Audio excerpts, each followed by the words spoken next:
Hello and welcome to this video on the Holocaust.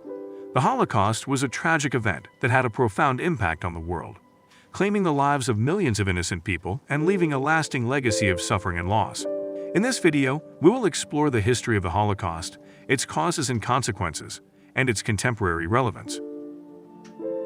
The Holocaust was a genocide that took place during World War II, in which millions of people, primarily Jews, were systematically murdered by the Nazi regime. The term Holocaust is derived from the Greek word holokauston, which means completely burned. The historical background leading up to the Holocaust is complex and multifaceted. Anti-Semitism had been a persistent problem in Europe for centuries, but it was intensified in the early 20th century by the rise of fascist and nationalist movements, particularly in Germany. Adolf Hitler and his Nazi Party gained power in 1933 and began implementing policies that targeted Jews and other undesirables in German society. My thesis is that the Holocaust was the culmination of a long history of anti-Semitism in Europe, fueled by the rise of fascism and nationalism in the early 20th century. It was enabled by the complicity of many in German society and the failure of the international community to act decisively to stop it. The Holocaust stands as a tragic reminder of the dangers of prejudice, hatred, and tyranny, and the importance of vigilance in the face of these threats. The Nazi Party, officially known as the National Socialist German Workers' Party, was founded in 1920 by Anton Drexler. Its ideology was based on the principles of fascism, nationalism, and anti-Semitism. The Nazis believed in the superiority of the Aryan race, a concept which they used to justify their policies of persecution and extermination.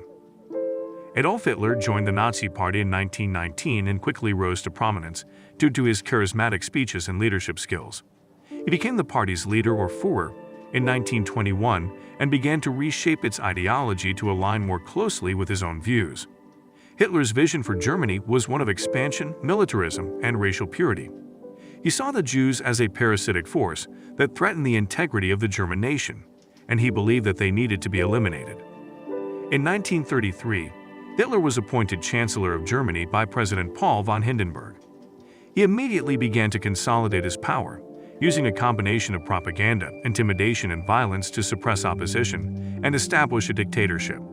The Nazis quickly took control of the media, the judiciary, and other key institutions, and began to implement policies that targeted Jews and other groups. The consolidation of Nazi power in Germany was aided by the weakness and disunity of opposition parties, as well as the acquiescence of many in German society who were willing to look the other way in the face of Nazi atrocities. Hitler's aggressive foreign policy and military buildup also helped to rally support behind him, as many Germans saw him as a strong leader who would restore Germany's lost glory. The Nazi Party was founded on a toxic ideology of fascism, nationalism, and anti-Semitism, which was shaped by Hitler's own views and leadership style. Hitler's ascension to power and the consolidation of Nazi power in Germany were marked by the suppression of opposition and the implementation of policies that targeted Jews and other groups. These events set the stage for the atrocities of the Holocaust and the devastating impact that they would have on the world. The Nuremberg Laws were a set of anti-Semitic laws passed by the Nazi regime in 1935. The laws stripped Jews of their German citizenship, prohibited them from marrying non-Jews, and restricted their employment opportunities. These laws were designed to isolate and marginalize Jews, making it easier for the Nazis to carry out their genocidal plans. In November 1938, the Kristallnacht pogrom took place, in which Nazi officials and civilians attacked Jewish homes, businesses, and synagogues across Germany. The name Kristallnacht refers to the shattered glass from broken windows that littered the streets after the attacks. The pogrom resulted in the deaths of at least 91 Jews and the arrest and deportation of thousands of others to concentration camps. As the Nazi regime continued to implement its policies of persecution and genocide, Jews and other targeted groups were forced into ghettos, which were typically located in urban areas. These ghettos were overcrowded and unsanitary, with inadequate food and medical care. Conditions in the ghettos were designed to break the spirits of the inhabitants and make them more susceptible to Nazi control. In 1941, the Nazi regime began the mass deportation of Jews from ghettos to concentration and extermination camps. These deportations were carried out in cattle cars with little food or water, and were often accompanied by acts of brutality by Nazi guards. The conditions in the camps were horrific, with prisoners forced to perform hard labor, subjected to medical experiments, and ultimately exterminated in gas chambers.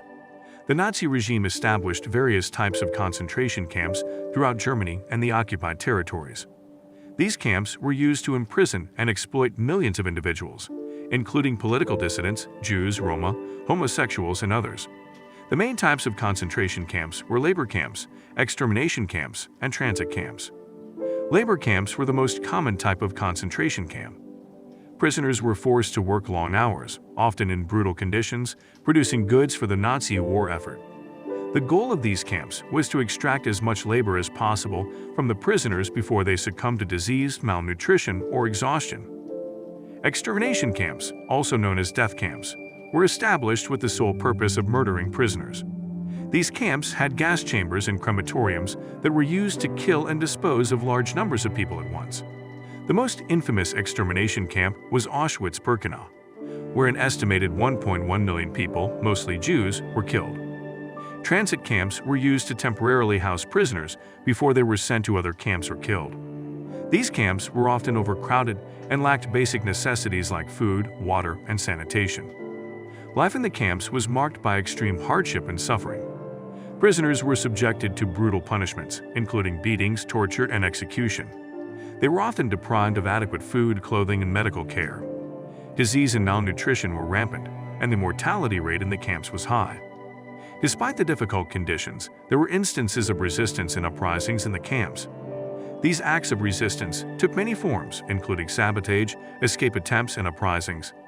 One notable example is the Warsaw Ghetto Uprising, in which Jewish residents of the Warsaw Ghetto fought back against Nazi forces in a last-ditch effort to resist deportation to extermination camps. The Wannsee Conference was a meeting of senior Nazi officials held in Berlin in January 1942. The purpose of the conference was to coordinate the implementation of the final solution, the Nazi regime's plan for the genocide of European Jews. The conference was attended by 15 officials, including Reinhard Heydrich, the chief of the Reich Security Main Office, and Adolf Eichmann, an expert in Jewish affairs. At the conference, the officials discussed the logistics of deporting Jews from across Europe to extermination camps and the methods that would be used to murder them. The conference is often regarded as a turning point in the implementation of the final solution, as it marked the beginning of a coordinated effort to exterminate Jews on an industrial scale. The Einsatzgruppen were mobile killing units that were established by the Nazi regime in the occupied territories of Eastern Europe. These units were made up of SS and police personnel and were responsible for the mass murder of Jews, Roma, and other targeted groups. The Einsatzgruppen would round up victims, take them to remote locations, and shoot them. It is estimated that the Einsatzgruppen killed over 1 million people. The death camps, also known as extermination camps, were established by the Nazi regime with the sole purpose of murdering Jews and other targeted groups. These camps had gas chambers and crematoriums that were used to kill and dispose of large numbers of people at once. The most infamous death camps were Auschwitz-Birkenau, Treblinka, and Sobibor. It is estimated that over 3 million people, mostly Jews, were killed in the death camps. Mass extermination was carried out in a highly organized and efficient manner. Victims were transported to the camps in cattle cars, and upon arrival they were separated into two groups: those who were fit for work and those who were not. Those who were deemed unfit for work were immediately sent to the gas chambers, where they were killed with Zyklon B gas. Their bodies were then burned in the crematoriums. The Allied victory in World War II brought an end to the Nazi regime and the liberation of concentration and extermination camps. Allied forces, including American, British, and Soviet troops, began liberating camps in 1944 and 1945. The conditions in the camps were horrific, with thousands of prisoners suffering from malnutrition, disease, and physical and emotional trauma. The liberation of the camps marked the beginning of a long process of healing and recovery for survivors. The Nuremberg trials were a series of trials held in Nuremberg, Germany, in 1945 and 1946. The trials were conducted by the Allied powers and were designed to hold Nazi officials accountable for their crimes. 24 defendants were tried, including high-ranking military officials, political leaders, and industrialists. The trials established the principle of individual responsibility for war crimes and crimes against humanity, and set a precedent for future international tribunals. Finally, the Holocaust underscores the importance of remembrance in education. We must never forget the victims of the Holocaust, and we must ensure that their stories are passed down to future generations. Education about the Holocaust is essential in combating ignorance and prejudice, and in promoting tolerance and understanding.